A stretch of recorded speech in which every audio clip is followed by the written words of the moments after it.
నమస్కారం న్యూస్9 టీవీకి స్వాగతం. హైదరాబాద్ లో షాకింగ్ ఘటన. మల్లాపూర్ చెరువులో పడిపోయిన ఓ వ్యక్తి.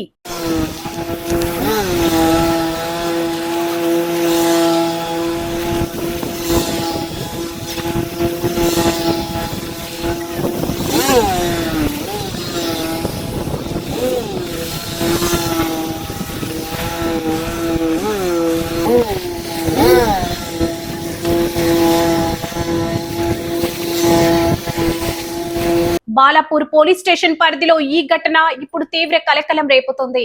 టోలీ చౌక్ ఐఏఎస్ కాలనీకి చెందిన 35 ఏళ్ల మహమ్మద్ ఇమ్రాన్ అనుమానాస్పద స్థితిలో మల్లాపూర్ చెరువులో పడిపోయాడు. అసలు ఇమ్రాన్ చెరువు వద్దకు ఎందుకొచ్చాడు?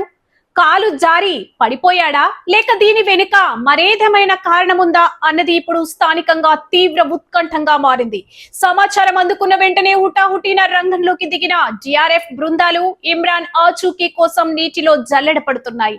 క్షణం క్షణం టెన్షన్ పెంచుతున్న ఈ గాలింపు చర్యలకు సంబంధించిన మరిన్ని తాజా వార్తల కోసం చూస్తూనే ఉండండి న్యూస్9 టీవీ.